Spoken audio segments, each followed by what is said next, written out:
Hi, everybody. It's Danae here. I am live with you this Sunday evening to answer your questions about Employment Tribunal, about grievances, disciplinary processes.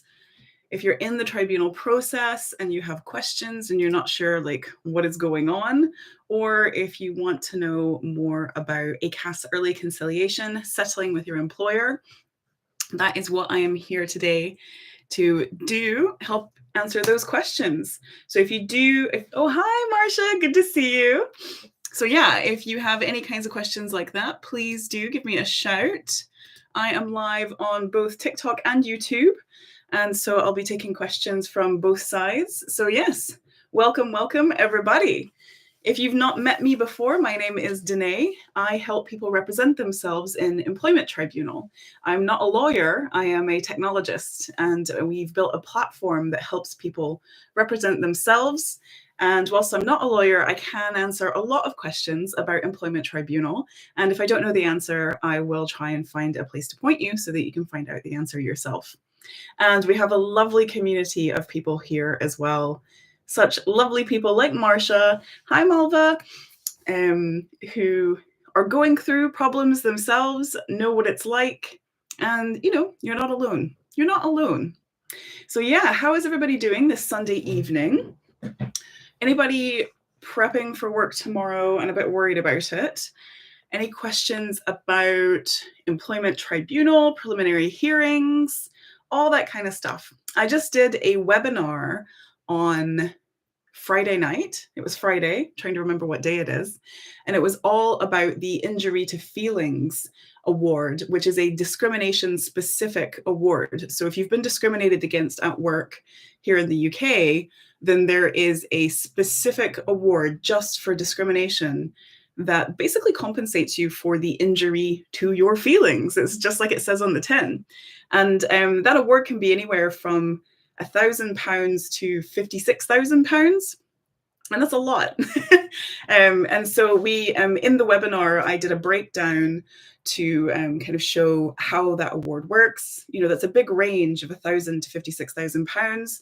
And so I did a breakdown as well of how you actually figure that out, to either put it into your tribunal claim or to potentially settle with your employer and be able to come up with a credible number that hopefully your employer would think they could work with. I've got a question on the YouTube side. If a judge does not think that a disability cannot affect you, this is what I just told last week. What can I do to get another thing from the judge? How long will it take?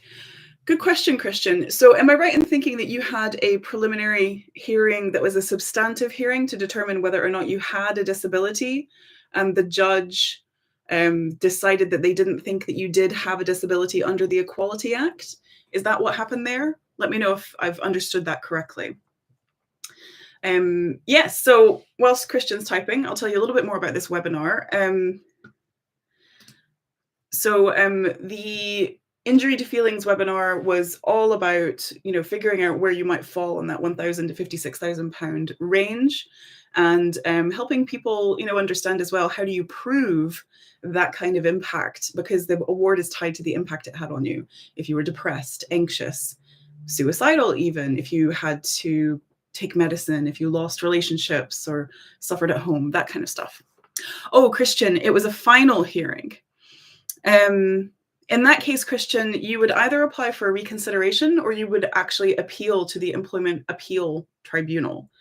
I think the first thing to request would be a reconsideration. Thank you so much for the roses over here on TikTok. It's very kind. So yes, I think, so for a reconsideration, you would need to give, I think, some additional evidence, but it would actually be, I think a reconsideration is the same judge, but don't quote me on that. In fact, Christian, have you emailed us before? Have you worked with us before? I would suggest that you email our team at hello@vala.uk. So there's me here on TikTok and on YouTube, but I have a whole team who look after the inbox. I'll just type it into the chat for you, hello@vala.uk. If you drop them a note, Katie, one of our team members, will have a much clearer answer for you about whether or not you want to ask for an appeal or a reconsideration. I think that's the part that I'm not entirely clear on, but my team can clear up for you. I hope that helps. And in terms of proving the effect of a disability, I'm assuming they asked you to prepare a disability impact statement. And I believe it would be that document that you would want to redo or add to if you are looking for a reconsideration or an appeal. And our coaches can help you with a disability impact statement if that's what you end up deciding to do. So if you just want to include that in the email and say, could one of your coaches help me with an impact statement, if that's the appropriate thing to do next. I hope that helps, Christian. Okay, a few questions on, loads of questions popped in on TikTok there, so I'll answer a few there. Hi, my contract states a start date a year earlier than the correct date. Is this a common mistake? I haven't seen that one before, no. I think you could probably just contact them and ask them to correct it. I haven't seen it. It's not uncommon for clerical errors to be made in contracts. And so you asking the employer to correct it would make lots of sense. Just make sure that if they give you a new contract to sign with the correct date, that the contract is identical otherwise and that no other changes have been made. And thank you for the roses. Okay. Yes, and do you have templates? The disability was not disputed. I worry the judge has no training.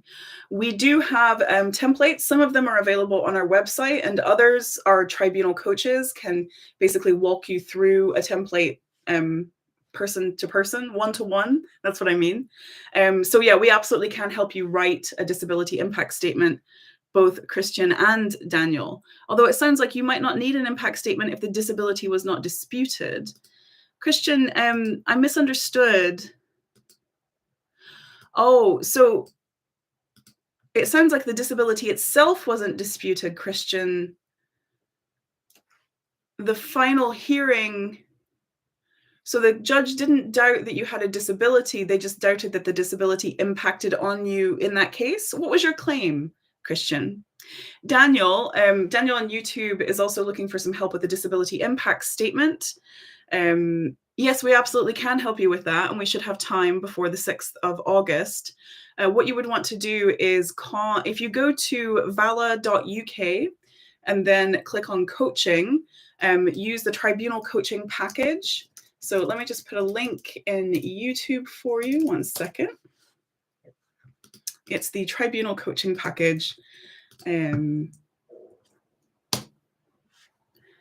Okay, affecting job application, not following reasonable adjustments. So it sounds like basically they ruled that your claim of failure to make reasonable adjustments was denied. They ruled that was dismissed. Is that correct, Christian? Whilst you're doing that, I'm going to answer a few questions over here. Gemma, hi. Oh my God. Is there any way to contact you privately? I'm going through hell. I had a total meltdown. Gemma, I am so sorry to hear that. I know how tough this stuff is. Yes, you can contact us privately. You can email hello@vala.uk. The link is also in my bio. If that makes it easier, you can just click on email. There is a lovely team who look after that inbox. And if you give us a brief idea of what's going on, we can point you to resources or set you up with one of our products.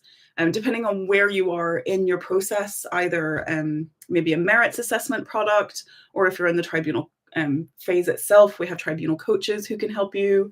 We also can help people get ready for their preliminary hearing. So depending on where you are, we should have a product that can help you. And a lot of them involve phone calls with people or Zoom calls. So hopefully that will help, but just feel free. Hi, Quietly Soulful. Just feel free to email us, hello@vala.uk. And you can find the link in my TikTok profile. Okay. So Christian, okay, so it sounds like your claim was dismissed. In that case, I do believe I would still email us to double check, but it sounds like you would want to be preparing yourself for an appeal. I know that a reconsideration is possible, but I don't know about the specifics of how you ask for a reconsideration versus going straight for an appeal. So definitely email us, ask that question, and one of my team who actually will know more about this can get back to you. And I spoke to Daniel already. Okay, let's see. Can I have 2 legal representatives? Can I have 2 non-legal representatives for my preliminary hearing? Aaliyah, I'm not aware of people having more than 1 representative. I've certainly not seen it before. You can certainly ask the tribunal, but I've not seen it before. So I can't say yes or no. I think all you can do is ask. In fact, I'm sure, there's probably teams sometimes. So I would definitely ask the tribunal. 19 years on NHS have been discriminated against. Grievance stage. I filed last Friday. When should the meeting take place, as HR person is on annual leave until September? Oh, yikes. Bella, the ACAS code of practice says that ideally the employer would schedule a meeting within 5 working days of the grievance being submitted.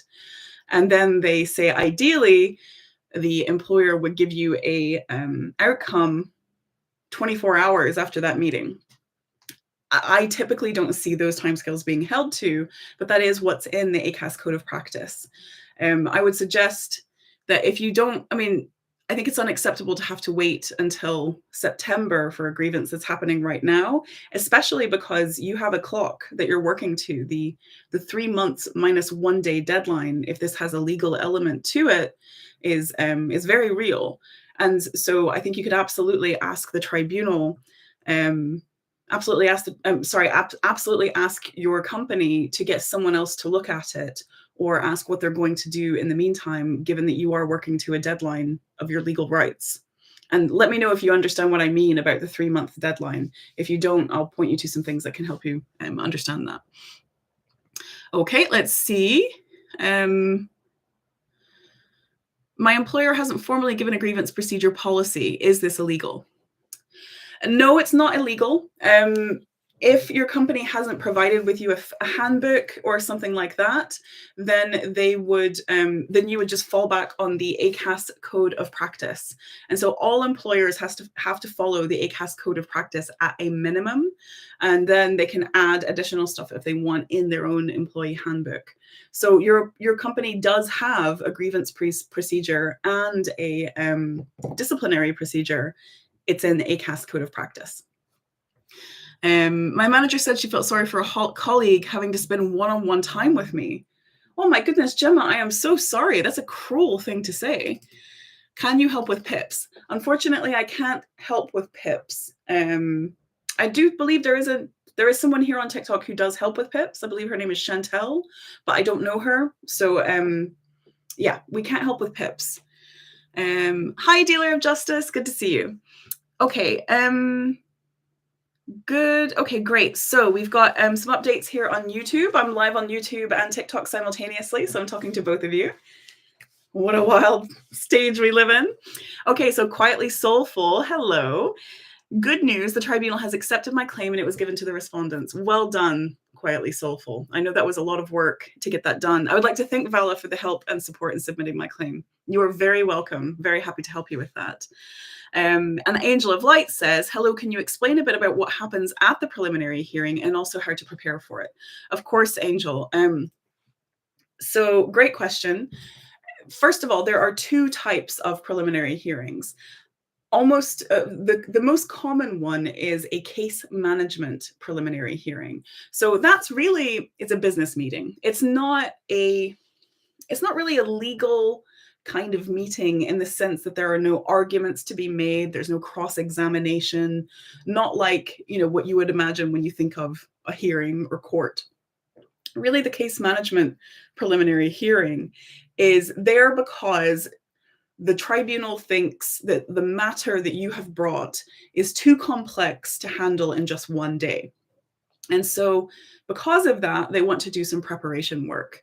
And some of that preparation is understanding how many witnesses need to be called, because typically that affects how many days the hearing is going to be overall. They want to know the exact legal claims, because often there's more than one, and they want to know the issues relating to those legal claims. That's called the list of issues, and that's actually the most important part of a preliminary hearing for case management. And then they also want to kind of just talk through, is everybody available on these kinds of dates? Are there any other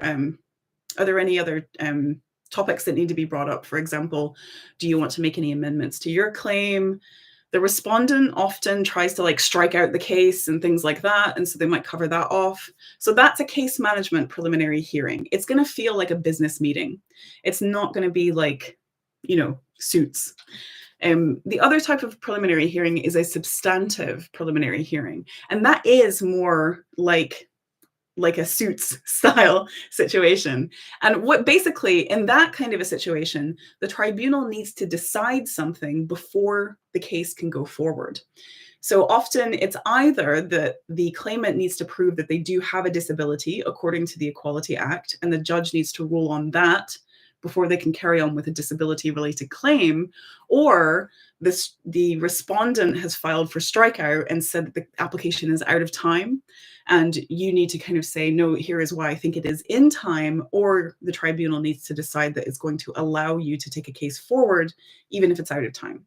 In any of those cases, you do need to come prepared to make an argument, but the tribunal will give you instructions about what you need to come prepared for. We have support packages for both types of preliminary hearings. If you go to the Vala website, vala.uk, and you click on coaching, you'll see 2 preliminary hearing preparation packages. We also will come and take notes for you at the preliminary hearing if that's helpful, because when you're representing yourself, there's a lot going on. I hope that answers your question, Angel. Let me know. Okay, more questions. Right. So I worked 5 years. This is Florentina. I worked 5 years for the company. I left after 10 months. When I came back, they did new hire, not a rehire. Now that I have 1 year in the company, could I go to tribunal? So Florentina, that's a good question. There's not a very straightforward answer. The short version is you may well have maintained your rights as someone who worked there and then came back. I think ACAS does a good page about this on their website. But actually, the best thing to do in your case, Florentina, is I would phone up ACAS. If you've not phoned ACAS before, it's free. They are very good. Let me just get their phone number for you. And then you all can, let's see, ACAS. Let me see. Let me get the number for you, and then you just know how to get it. Okay, so the number is 0300-123-1100. And they are open Monday to Friday, 8 to 6. So that's the number. And I'll pop that into YouTube as well. So that's the number, and ACAS can help you understand if you have continuous service that would give you your full employment rights.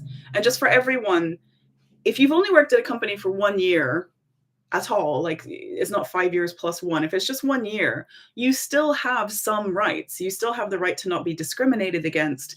And remember, there are 6 types of discrimination. Often we think of discrimination as one very narrow thing, but there are quite a few different types. You also have the right to whistleblow and not be punished. You have the right to request flexible working. There's quite a few rights you still have. What you don't have the right to is unfair dismissal and redundancy pay before 2 years. Okay. Is it legal to change a contract without the employee's knowledge? No. No, it's not. Your employer cannot change your contract without your consent.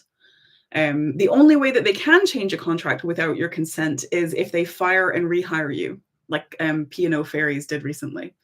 But no, they can't They can't change your contract without your consent. Hi, I have concerns. Oh my goodness, that my manager has hidden a recording device in the office. Is this legal? Lucy, that's a great question, and I don't yet know the answer to that. I'm almost certain that it is not illegal, not legal to a certain degree, but I don't know the details of that, and that's actually on my list of things to come back to and do a video about. So I'm afraid I can't answer that one. I'm so sorry, Lucy. But I'm gonna find out, and I'm gonna post a video about it. Can a local authority not tell you of a counter grievance? So first of all, a local authority is an employer and held to the same criteria as any other employer. A counter grievance, I believe, would just be a plain old disciplinary, because they would be investigating a disciplinary or be investigating you for a conduct reason. You need to be notified about disciplinaries against you. So I would read the ACAS Code of Practice for disciplinaries, and also check your handbook for disciplinaries. But in a disciplinary, you need to be told about it. Is it normal for employers to deny everything in the ET3, even areas they know you can prove substantially? Yes. Yes, it is. It is normal for an ET3 to be an outright rejection. Like if you write water is wet, then the ET3 will say water is dry. Like it's ridiculous. The ET3 is very commonly just outright a denial of absolutely everything, and it paints your entire claim and your entire case as like this spurious, ridiculous thing. It is, yeah, it's a really tough document to read. And we get a lot of people who contact us after the ET3 has been sent out, and they're like, how do I fight this? How do I query this? It's ridiculous. It's full of lies. And the short answer is you don't yet. The ET3 is the grounds of resistance, but you don't address it in a preliminary hearing. You don't really, you don't cover it until you actually get to the final hearing. It takes a long time. Or maybe your witness statement. Actually, when you write your witness statement, that's the first time that you really get to address the ET3. But it is very common for it to be an outright rejection of everything. I'm going to contact your company and we'll send details. Really need your help. That's great. Wonderful. Yes, please. And for anyone, please do just email us hello@vala.uk. If you do want to know a little bit more about our products and how we might be able to help you.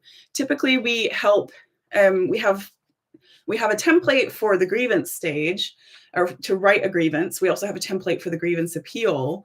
Pretty much from that point onwards, we have a product that can help you. Either a template or some coaching or an assessment service or all of them. So anywhere from the grievance onwards, we can help you. In a grievance, what does partially upheld mean, and what does that mean to me who took out the grievance? It basically means that they agreed with some of the things that you said, but didn't agree with all of them. That's the short version. The key thing that I would focus on is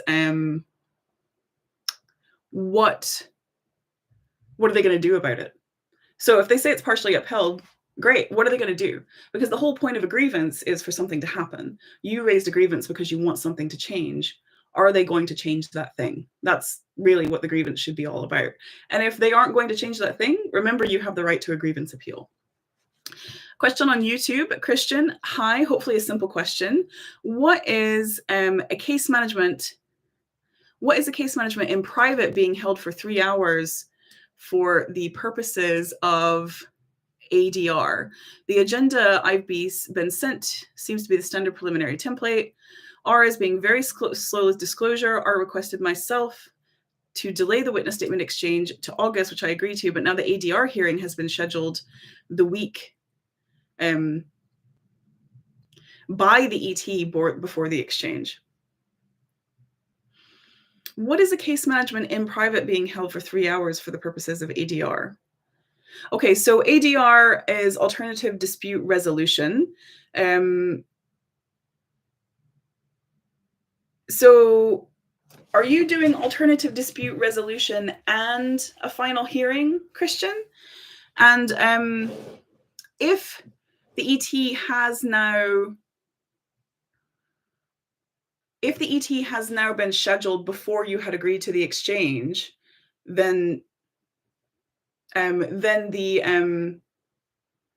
change the date. So if they requested it and you said yes, but now the ET has moved something beforehand, go back to the respondent and say, sorry, I'm going to need that sooner because we're not able to do this until then. If they want to try and postpone the case until after they have their things, they can file to the court and ask them to postpone it. But you're perfectly within your rights to go back now and say, look, the tribunal is now this, so I'm going to need that information 3 weeks before or 2 weeks before or whatever it is. Don't let them wait until the last minute because you need to be able to prepare for that final hearing. I don't know. I'm not sure I understand the ADR part of it. Okay, the ET wrote to both of us and warned us we must attend. Must attend the alternative dispute resolution or must attend the final hearing or both? Union rep here, love your content. Oh, thanks, Curse. That's brilliant. Which union, if you don't mind disclosing, are you a part of? Yes, the ADR. Oh, that's weird. I've never heard of a tribunal mandating an alternative dispute resolution. That's why it's called alternative. In that case, if you want to attend the ADR, oh, well, you have to, because they said you have to. In that case, I would be asking for everything to be ready from the other side before the ADR. And you would be well within your rights to ask for that. Okay. Kat is just asking, can the ET order you to attend mediation rather than a hearing? I've certainly never heard of it. I know that every single... Good, you've written to the ET to ask for directions. So every preliminary hearing case management meeting, you will see there is a box that says, would you be open to alternative resolution? Would you be open to just judicial mediation? And so you can opt into that, but I've never seen it mandated, if that makes sense, Kat. So I am surprised.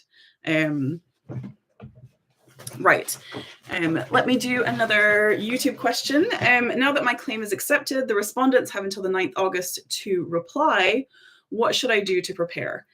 I mean, batten down the hatches emotionally, quietly soulful, because that ET3 is going to be brutal. And do watch the video that I just published a few days ago. It's a pink shirt about a costs warning letter, because that could be coming your way as well. And that would also be very distressing if you didn't know about it beforehand. In terms of legally what to do to prepare, really, I would wait for the preliminary hearing orders to come through and then start preparing your case management agenda. And so I have some videos about how to prepare for the preliminary hearing and what happens at a preliminary hearing, but just set your sights on that preliminary hearing and think about how to prepare for that. And just know that the ET3 is going to be awful. You all have so many questions. Kat says, do not read the ET3 by yourself. Fantastic advice, Kat. Do not read, quietly soulful, do not read the ET3 by yourself. It is such a grim document. It is going to be so depressing and so upsetting, because it will be, just like we heard on TikTok earlier, an outright denial of everything that you have said. And it's so upsetting. So try not to take it too seriously, and don't read it alone. Right. What legal term does bullying come under? Good question, Tony. I hope you're still here, because I've taken forever to answer this. I've done a video on this. The video is in my profile, entitled When is Bullying Illegal? I will give you a very short version of that video, but please do go watch it. Bullying is not a legal term, but bullying behavior can be illegal when it's related to a protected characteristic like race, age, gender, religion, etc. That's called harassment. And bullying can also be illegal if you have worked at a company for over 2 years and the bullying is so terrible that it is making you feel like you have no other option but to quit your job. That's potentially constructive dismissal. Bullying can also be illegal if you complained about potential harassment or potential discrimination at work, or supported someone else claiming discrimination at work, and you're being bullied because of that. That's called victimization. And bullying can also be illegal if you're being bullied because you blew the whistle about a health and safety issue or a public interest issue, that kind of stuff. So that's some examples of when bullying can be illegal. But I do have a video about it. I hope that's helpful. You're welcome, Quietly Soulful. Let's see. You seem so lovely. I bet you're a great boss. Thank you, Hannah. I try to be, but you know what? Like, it's hard. It's there's a lot of things set up in the system to disincentivize people from doing the right thing, even when you're trying your best. And so there's no great bosses out there, I think. Even the ones that are trying really hard, like me and lots of my colleagues. But there are some fantastic companies out there who are trying. I was told my meeting was informal, then I was sent the minutes the next day. Does this formalize the meeting? Oh my goodness, this is such a trick that I see all the time, and I hate when I see it. There is no such thing as an informal meeting with HR. You're at work, everything, like nobody's out at the pub. It's formal. So the only thing that is even legally kind of classed as informal, and it's not even particularly legal, is in the ACAS code of practice, you can raise a grievance. You're supposed to raise a grievance informally first, typically. And literally that just means verbally. Say to your boss, hey, I'm not happy about that thing that happened. And if they don't deal with it there and then you can send an email that says, I'm not happy with that thing that happened. And technically that's a formal grievance. But a meeting with HR, especially about any kind of grievance or anything like that, that's a formal meeting. And so often I hear this kind of like, if you're invited to an informal chat, it is not informal. They're just trying to put you at ease when you should not be at ease. It is not informal. It is never informal. So, like, even if they're the nicest person in the world and they have the best of intentions, it's still an employer-employee relationship. It is not informal. So yes, that meeting that you had was formal. And at this point, Uber, so if that meeting has happened, yes, you got sent notes, that's fine, but write down your own notes of your own recollection of what happened as well. You need your own contemporaneous notes, and treat every ongoing interaction from now on as a formal interaction. You're very welcome, Dealer of Justice. I wasn't asked if I wanted to bring anything with me. Okay, so this is the thing. I think they should tell you that you can bring someone with you if you have raised a grievance or if a disciplinary has been raised against you. So that very likely could be a violation of the ACAS code of practice. Unfortunately, you can't take your employer to tribunal just for violating the ACAS code of practice. But yeah, they should have asked if it was relating to a grievance or a disciplinary. I think they should have told you, double check the ACAS code of practice. It would be really helpful if you had a decision tree on the website for each stage and your services. Great point, Dealer of Justice. We were just talking about this. And in fact, if you go to our homepage, we've just redesigned the homepage with 3 options on the front to try and give you a better idea of which thing is the right thing to look at, depending on where you are. Christian, at Cineworld, you can buy an unlimited package. So why do you not sell an unlimited package? That's a good question, Christian. So we typically, because we work with coaches, the coaches need to be paid for their time, and we don't know how much time you'll need. That's the short answer. We could do an unlimited package for all the templates. If people think that's interesting, tell me in the comments, and we can definitely do that. Right, so let's see. Can an ET, okay, we talked about that. Who would know about 0-hour contracts and re-engagement in settlement? Shabnam, good question.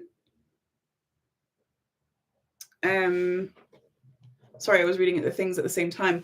Good question. So do you mean who would know about it at Vala, or do you mean who would know about it in the comments, or yeah, and which who, basically? Let's see. Sorry, I'm back. Does it go against you at tribunal? This is a great question. Does it go against you at tribunal if you reject a settlement offer? No. The short answer is probably not. There are, first of all, the tribunal won't know about some types of settlement offers. If the employer makes you an offer and it has without prejudice at the top of it, that basically means off the record. And the record being the tribunal in this case. So the whole point of without prejudice conversations are meant to be conversations that you can confidently have with each other without the other one taking what you said to tribunal and saying, hey, tribunal, they said this, therefore. So that's what that's designed to do. And so the tribunal wouldn't even know that you rejected a settlement there. If you rejected a settlement in COT 3 or ACAS early conciliation, I don't know if that's confidential to the tribunal.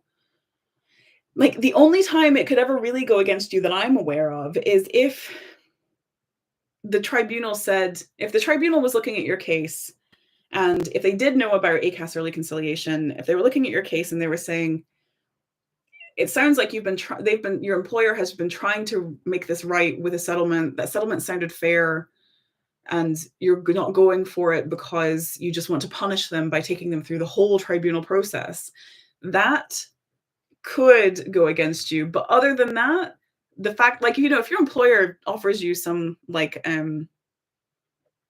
if your employer offers you a stupid settlement, you don't have to take it, and it's not going to make you look bad if you don't take that. Okay, ACAT are confidential when discussing settlements. So in that case, the tribunal just won't know that you've rejected settlements, is the short version. Tony says, I was investigated under disciplinary, but not involved in the investigation. They didn't give me a chance to tell my side. Yeah, that's wrong as well. They needed to do that for you. Again, the ACAS Code of Practice lays out the minimum requirements for disciplinary, and you need to be able to give evidence at your disciplinary investigation. You also need to be notified that it's happening. Yeah, you need to be given information about your disciplinary. So yeah, you absolutely should have been given that information, Tony. Yeah, so again, you can't take your employer to tribunal only for violating the ACAS Code of Practice. Super frustrating.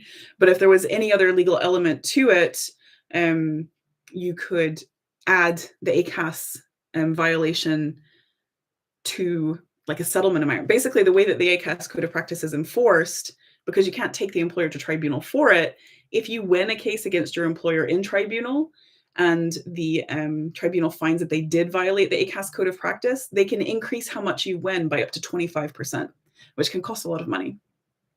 Hi, do you have a website? Yes, I do, Lisa. We are at vala.uk, VALLA.uk. Okay. What is the threshold of evidence required to prove that you've been negatively impacted due to treatment by bosses, e.g. a sick note from the GP detailing depression due to bullying at work? Great question, Kendasar. So we just talked about this on Friday night. Hey, UK Wild Fairy, good to see you. We just talked about this on Friday night at the Injury to Feelings webinar.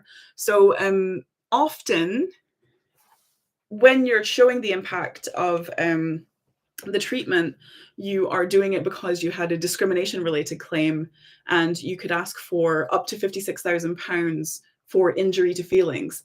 Technically, it is capped. It's not capped at 56,000. It's just almost all cases would go from 1,000 to 56,000, unless they were like wildly egregious. So the way that you prove, so I'm assuming, let's talk just for a second about injury to feelings, in case that's what applies to you. The ways that you would prove that would be, for example, a letter from your doctor, a letter from other medical professionals who treated you, letters from maybe the mental health first aider who supported you at work, friends and family. You can take letters from all of those people. A medical records, a list of the prescriptions that you've had to take as a result of the thing. So your medical records about the depression. You can block out medical information that isn't relevant to the case, but you can put everything else in. That's the kind of stuff that shows the impact. The other thing that you can ask for is something called aggravated damages. Those are rare. And I don't know if aggravated damages applies. I can't remember which claims it definitely applies to. So you need to Google that.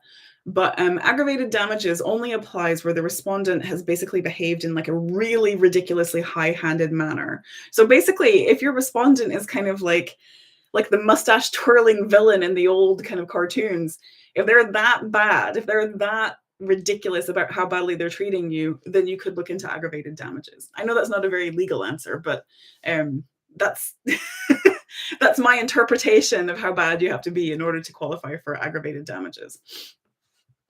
I got terminated just because of overbuying a specific product, and even appeal is refused. Overbuying a specific product. Okay, I'm confused about what overbuying, like, how did they even know that you bought a specific product? Angel, so sorry for not answering your question earlier. Does Vala offer legal representation? I have a final hearing upcoming and need help with this. If so, what are your fees? So Vala doesn't itself legally represent, but we do have coaches who can legally represent you. Our fee would, their fee would be the same as our tribunal coaching, which is at £75 an hour. So if you do want to know more about that, Angel, if you email us at hello@vala.uk. Lay just sent me a message on TikTok. I have sent you a message. Lay, that's wonderful. Could you email us instead? It's hello@vala.uk. The link is in my bio. I asked that because there's only one of me who looks after the DMs on social media, but there is a whole team of people who looks after the hello inbox. So you'll get a much faster reply if you go to the hello email address. Okay. Oh, I think she means a staff discount. That is, so in that particular case, if you've worked at the company for over 2 years, they need to have a fair reason and follow a fair process to dismiss you legally. Or if you've worked at a company for under 2 years and you think that there is any relation to a protected characteristic related to why they dismissed you for purchasing more of that single product, there could be an angle there, but those are the only 2 angles that I can think of for your question. It's not just me, it's many of the colleagues from Sainsbury's. Let me just see. Coco, I have a case tomorrow. The tribunal hasn't sent me a link for the CVP or access code. So stressed. Well, that's super stressful, Coco.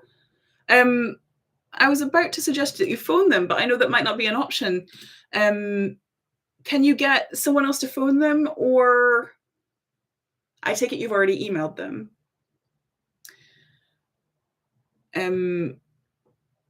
Yeah, I don't know why. That's very stressful, Coco. I'm so sorry. Let's see. Can I use a letter from my mum? This is about proving discrimination or proving the impact of discrimination. Can I use a letter from my mum, for example, who has supported me as evidence for injury to feelings? So we asked this at the webinar. The short answer is yes. If ideally you would ask the tribunal if you could call your mum as a witness so that she could be cross-examined, because that is like that's the kind of evidence, witness evidence, that would be the most robust and would be taken the most, it would have the most strength within a tribunal. If they say no, you could still ask to include, or you could still include a letter from your mum in the evidence bundle. The tribunal will tell you if they don't want it. But do take into mind that basically getting someone to write a letter, apart from a doctor's fine, like a professional letter is fine, but like a letter from like a friend or family member who isn't as a witness will be taken into consideration, but won't carry as much weight. So the gold standard is asking if they can be a witness, and that'll be up to the judge. Can you use a therapist? Yes, you can. Absolutely. So therapist, mental health first aider, doctor, occupational health person, any kind of people like that, anybody who supported you, anyone who can speak to what happened. That's what you really want, or anyone who can speak to the impact that it had on you. So if it was your mom, quietly soulful, who is like, she was devastated, they were devastated, they couldn't sleep, I had to drop everything to go and help them, they were crying all the time, etc., then that is what the tribunal needs to hear. And so it's really just about contacting the tribunal and saying, can I call this person as a witness to speak to this? Because the thing that we really learned on the injury to feelings webinar, and we will put it up for sale, we'll sell it for like £12 or something. So if you missed it and you want to watch it, we'll send out an email if you just sign up for the email on our website. But the key thing is that your bundle, your evidence bundle, is not just for proving your case, it's for also getting the remedy that is appropriate for your case. So you want to put evidence in your bundle that will prove your case, but you also want to put evidence in your bundle that will show the impact in a case of discrimination, that will show the impact that the discrimination had on you, so that when you get to a remedy hearing, if you win, the tribunal says, okay, I see the evidence of the impact this had on you. Let's start here. But the other thing that we learned is that there is a remedy hearing. So let's say you win a discrimination case, or any case, there's a remedy hearing afterwards. But let's say it's a discrimination case and you win. When you get to the remedy hearing, which might happen on the same day, it might happen on a different day, you will be cross-examined again about the evidence that you have put in your bundle and your witness statement for the impact that it had on you. So yeah, that's what you want to think about. And if you do want that recording, actually, if you want the recording and you're like, I don't want to forget it, I don't want to get notified, just email us, hello@vala.uk, and say, hey, can I get the recording? Can I buy the recording? And then we'll set up a link and then you can buy it. And it'll be £12. At what stage is the claimant's disability decided in the tribunal process? The respondent is asking to push the disability decision to the final hearing. How can I let them not do that? Thanks. Great question, Tina. You can request a preliminary hearing. I think we have a template for that. Let me just double check.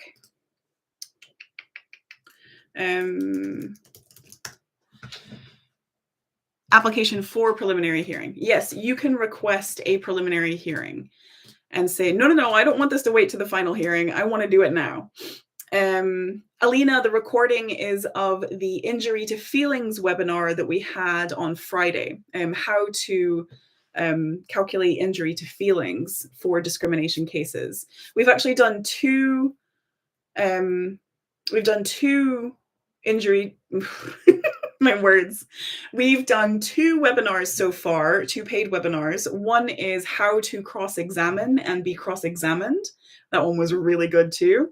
And then you were there. And then the second one, this is for everyone else now. The second one was injury to feelings. The first one is now available to buy on our website. I believe it is under events.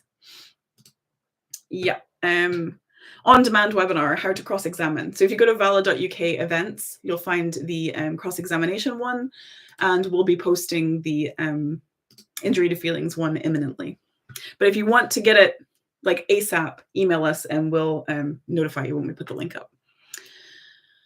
Okay, so at what stage is the claimant's disability? I have answered that question. That's a link. So I've put the link in there, Tina, and I'll just put the link here in TikTok as well in case anybody is wondering about that. So you can request a preliminary hearing, and you can use that template that I've provided or that I've linked to make that request. Okay, let's see what else is happening on TikTok. I've got so many great questions from all of you tonight. My employer, okay, so Paula, let's just make sure I see your first comment here, Paula. Oh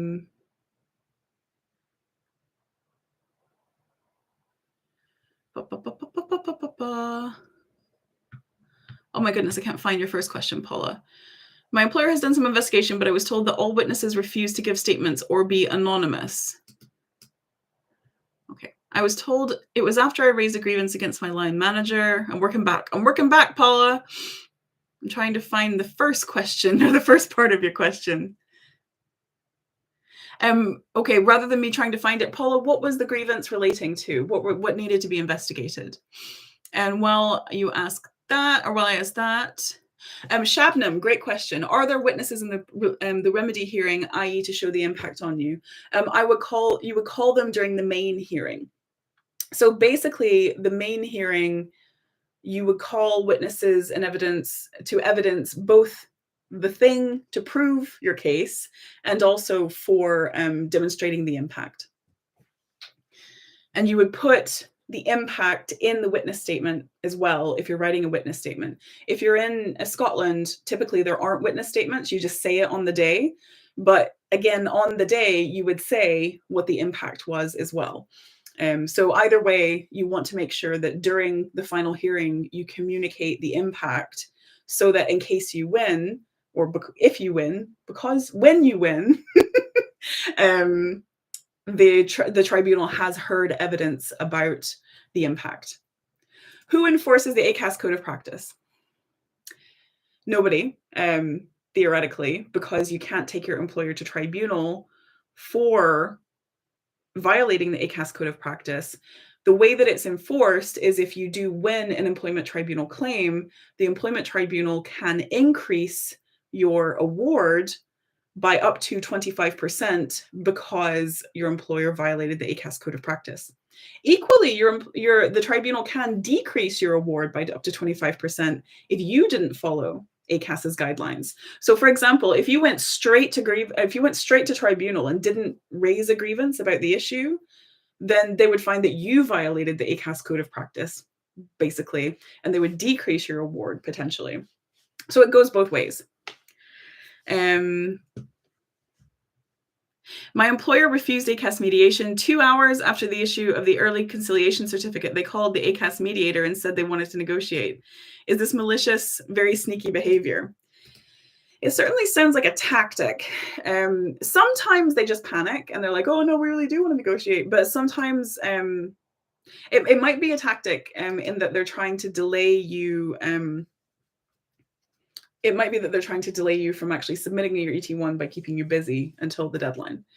If I purchase the ET1 template, how long does it take to get support from your advisors? I have maybe 5 days left to send the ET1. Alina, we should be able to support you in that time scale. It'll be a little squeaky, but if you purchase it and then immediately send us an email, basically the way it works is you'll purchase the template, then you'll use the claim builder. We'll send you to our website, our platform. You'll use the claim builder to define what you think your claims are and attach the events in the timeline to those claims. And then you'll get that all tidy. You'll press the button to generate the ET1. You'll fill in a few more details. You'll fill in the particulars of claim because it's the particulars of claim that our template is for. Then when you're ready there, you can request the review. So basically, if you purchase it tonight, for example, and you got everything ready over tonight and tomorrow, then when you press the button, I would then follow up and say to the team, hi, how quickly could you review this? Or even better, if you purchase it tonight, for example, you could email us tonight and say, hey, I aim to have this done by 2 p.m. tomorrow or 5 p.m. tomorrow or whatever. Will you have availability to review it by Thursday or whatever? So that's what I would suggest. I watched the guiding video, but wasn't sure how busy we are. The short answer is we're pretty busy, but we also will do our best to accommodate. And we've actually got some new coaches starting because we're so busy. So I know at least one new coach is starting tomorrow, actually, and they're amazing. So we should have some more extra capacity to support you. Okay, I have a question about the different vento bands. Go for it, C.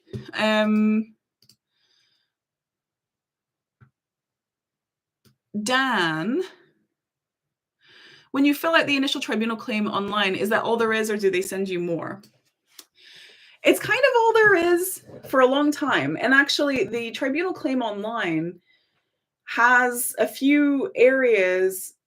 The section 8.2 in your ET1 tribunal claim form really like the formal official lawyerly way to respond to that is to include a document called the particulars of claim, which is typically up to like, it can be like a lot of pages, but it should be about 5 pages, something like that tops. And that is the specific legal claims that you have. And that is incredibly important and often isn't laid out in the way that the tribunal is looking for, because people don't know that that's what they're supposed to do, and the form doesn't make it clear. But that is the key thing to focus on, that section 8.2 when you're filling out your ET1, and that is what our template focuses on exclusively. Everything else is pretty straightforward to fill in, but 8.2 is very hard, and so that's what our template does. The period 3 months minus 1 day starts from the incident or from the grievance day? Thank you. It starts from the incident, not the grievance day. And so you have a very short time scale. Quietly Soulful says, make sure you attach the particulars of claim as an RTF document. That's right. So the particulars of claim should be added as an RTF. Right. Let's see. More questions. Thank you, Quietly Soulful. Excellent reminder. Okay, Ravi, I submitted a grievance about race discrimination, but have been asked to prove race discrimination despite stating all events. Ravi, they need to conduct an investigation. And so if you've given them your account of what happened, like my best recommendation for a grievance is to create a timeline. You can do it for free on our platform, or you could just lay it out in like a Google Doc or whatever, of the who, what, where, when. Who was there? What did they do? What did they say? Where were you? Was it online? Was it in the kitchen? Which meeting room was it in? And exactly, to the best of your recollection, when was it? And if you lay out a timeline of the who, what, where, when, and provide that at a grievance, then that should be all that they need to conduct an investigation. And if they're coming back and saying that they don't have enough evidence, if you've provided evidence, then it sounds like they're just taking the piss. I had a racial discrimination altercation with a manager, which led to a grievance, which was upheld, but not the racist part. It wasn't even mentioned in the paperwork. I'm so sorry, C. That wasn't a properly done grievance then. I mean, you made a racial discrimination complaint, but I have a recording of the grievance manager admitting that it was racist behavior, which led to a lot of back and forth with HR. Great job. Shabnam sings, because if they upheld that, they would have admitted that it was illegal. That's a very good point. Sometimes employers are reluctant to agree that they've done something illegal, because then you could immediately use that as evidence in a tribunal claim. A couple things to keep in mind, C. One is that your employer is not a tribunal. So they can uphold things or not uphold things or whatever else, but they are kind of acting as the judge and the defendant at the same time in a grievance. So grievances, if a grievance is upheld and they do something about it and they resolve the issue, that's a grievance well done. If they come back and they're like, no, we weren't racist, we're not even going to mention that, then it's just a bullshit process and means that you have to escalate it to the next stage to try and get it resolved. And in this case, as Shabnam says, maybe they don't want to admit to something that they know they're going to be legally held liable for. So if you don't know about the 3 month minus 1 day deadline, definitely look at that, because ACAS early conciliation would be the next step to maintain your legal leverage to potentially be able to hold them to account at tribunal. You don't necessarily have to make a tribunal claim. Oh, okay, you've already done that. We had an appeal and they still said it wasn't racist, even though you have evidence. Now we're at tribunal and had a case management hearing last week. Well done, C. Love hearts for C. Sorry, I'm talking so much, my throat's going dry. Well done. Well done. That's exactly what you needed to do, was to preserve your legal leverage. Sounds like they didn't want to admit to something they knew they were going to get hauled to tribunal for because they knew it was really bad. Hi, in redundancy, they are threatening that if I don't give documents will impact on the redundancy package.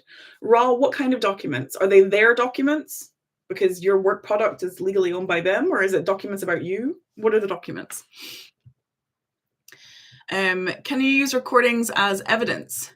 There's a whole page on my website or on vala.uk. If you Google Vala covert recordings, you'll see the full answer. The short answer is yes.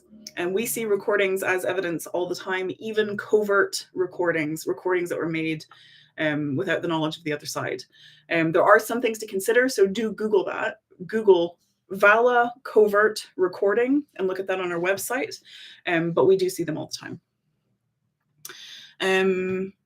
My project documents. Your employer almost certainly will own the IP from those project documents. If you double check your employment contract, it would be in there, which is why they would be asking for that information. Is there a reason that you don't want to provide it? Is there something else going on?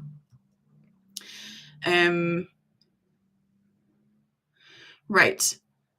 I'm just making sure I haven't missed any questions.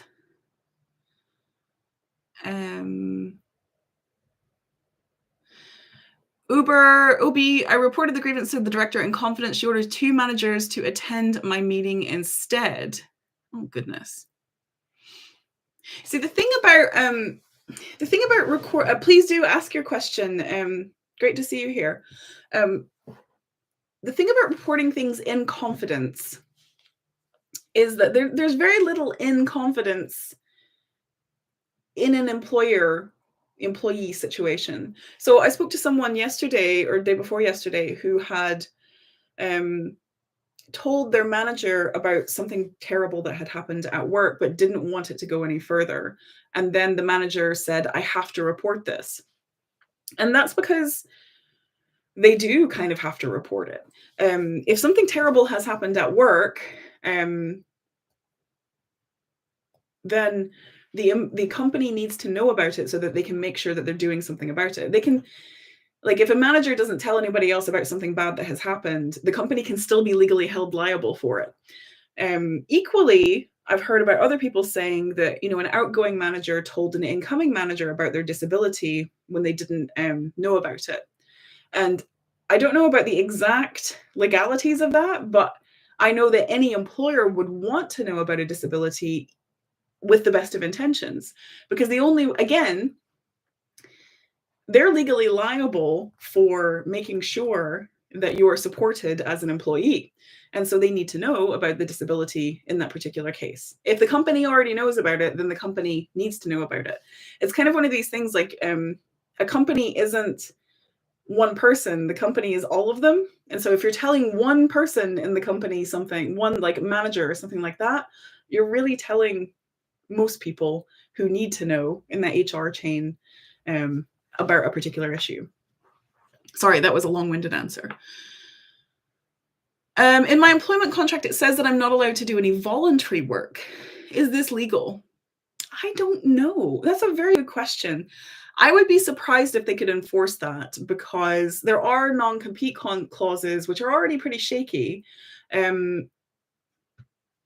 Non-compete afterwards.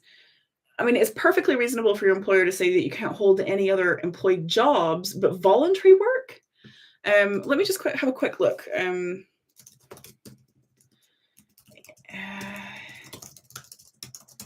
Voluntary work. I'm just seeing if ACAS has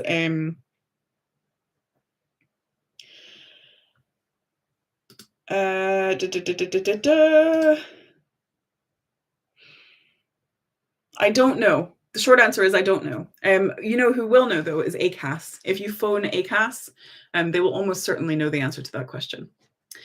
Thank you so much. Love your work. Great to hear that. Kevin is reinforcing what I'd said earlier. If it's found out later that the manager didn't escalate, it'd be put them and the company at further risk. Yes. So when you tell a manager something at work, you are telling their boss too, and HR is the short version of that long story I just told earlier. God bless you, dear. Thanks. Sorry, I couldn't exactly answer, but ACAS will know the answer.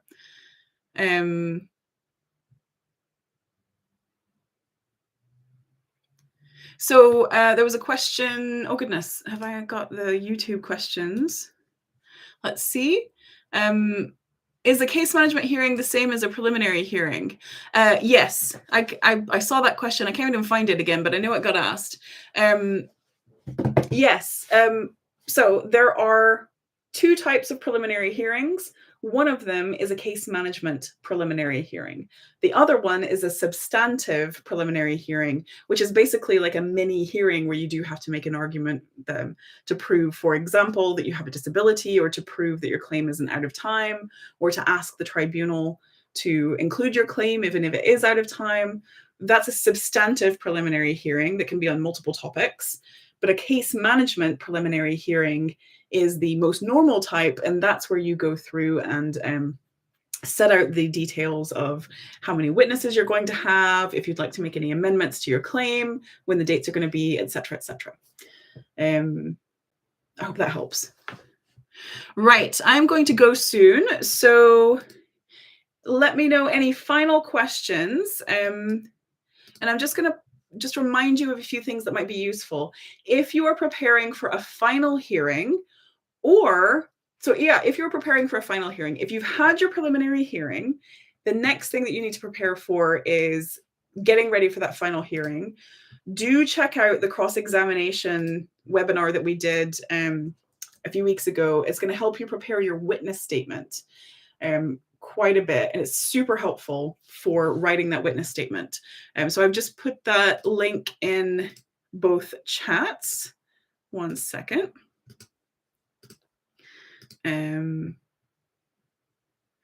Oh goodness, there's loads more questions in YouTube, so I'll deal with those as well. Okay, one second. Sorry, for some reason it didn't show up. So let me just answer these. Thanks, Danae, for suggesting the PH for the disability decision. Can I use unless order to enforce the respondent to agree not to push the disability decision to the final hearing, or is it too much? Good question, Tina. I don't think that's I've never seen the unless order used for that reason. The unless order is typically to get the other side to do something that they're not doing. So, for example, unless you provide this evidence, or unless you show up to this hearing, you're going to get thrown out. So I do think just a counter request for a preliminary hearing might be a better option there. Alina, my employer ignored my claims of disability, harassment, discrimination, and victimization, and only focused on 2 reasonable adjustments that were badly implemented out of 5 I requested. They sent a without prejudice message refusing my transfer. They agreed to either return to harassing workplace or leave the business. Are they covered? I didn't agree yet to the without prejudice. So if you've if you've made a discrimination claim and they're ignoring it, then they're exacerbating the discrimination claim in the first place. And if they are then trying to tell you that you just have to carry on working there, at best, they are continuing the discrimination, and at worst, they could be potentially victimizing you. So no, you don't just get to ignore part of a grievance and still be in the clear, if that makes sense. Alina, in your case, I don't know if you have already, but I would highly recommend our merits assessment service. That's where we take your grievance and any other documents that you have, and then give you an idea of how strong your case might be. I'm just going to put a link in the bio. One second. So you can have a look at that if you haven't seen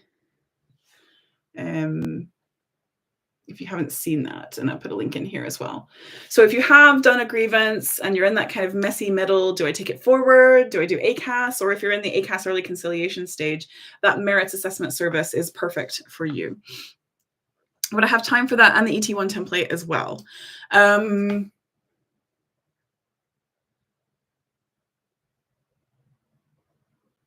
Just do the ET1 template and go from there. Just focus on that one. Thank you for these lives. They kept me going. You're very welcome. You're very welcome. Okay, hold on. I'm just going to get a few more YouTubes in before I go. Is it tactics? I'm at the preliminary hearing stage. Is it tactics that my employer is not settling yet? It could be tactics, or it could be that they think that you're often an employer will wait until the preliminary hearing to see how potentially strong your case might be and how the judge reacts to your case before they decide that they want to open up a potential settlement negotiation, and how much that might be for as well. So yeah. Oh, I'm so pleased to hear that, Flumpy. Thank you. Can I get an access request from the Employment Tribunal? That's a good question. Do you mean, can I use a data subject access request on the tribunal itself? I believe you could. You also, yeah, I believe you. I've never seen anyone do that. That's a good idea. That's a good question. But if the question was, can a employment tribunal enforce a subject access request, then no. The ICO enforces subject access requests very badly, from what I hear. Highbury Dreams, my employer upheld my grievance on appeal about a breach of the Equality Act around disability and harassment, but did nothing to the senior manager who subjected me to this. Is this normal behavior? They should have conducted a disciplinary for that person. And so I think what I would do, Highbury, is I would ask them, have they conducted a disciplinary with regard to that person, and what was the outcome of the disciplinary, and how will it affect you? And if an employer upholds a grievance but doesn't change their behavior, then they haven't done shit. So sorry for swearing. Like, I mean, they can write anything they want on paper, but the whole point of a grievance is for the problem to stop. And so if the problem hasn't stopped, then they haven't done anything. What should I expect at the disability preliminary hearing? So that's a substantive preliminary hearing for everybody else, with the topic of proving a disability. Since you already submitted the disability documents, would you take any more evidence to prove your case? What you should expect at a disability preliminary hearing is cross-examination. So what you're really looking to do there is, so you put forward your evidence, think about every possible rubbish question that someone could use to say, well, you're not disabled, are you? I mean, you managed to hold down a job, don't you? So you're not disabled. You got a job after this one, so you mustn't be disabled. Like, that is cross-examination. So expect to be cross-examined at the disability hearing. How long does it take to get to the ET once you fill out the claim? Typically, it's about, depending on the tribunal, because some of them are more busy than others, it can be up to a month for the tribunal to formally accept your claim and come back. Your employer has a month, and then the employer has a month to respond. And then once they respond, typically then you get a preliminary hearing scheduled, usually within a couple of months after that. Right. So Tina, I can't remember if I said it already, but if you do want support for that disability hearing, then you can use our preliminary hearing support package for the substantive preliminary hearing. Okay, I think I've gotten all the questions now. Let me see. Carrie, very quickly, my daughter has been discriminated, only been there 4 weeks. Carrie, I'm so sorry to hear that. And also, I'm about to embark on the grievance process with my employer for disability discrimination. I'm a civil service. Do you have any advice, please? So for both of you, Carrie and me, go to the link in my bio. You're both on TikTok, so go to the link in my bio and click on Free Action Toolkit.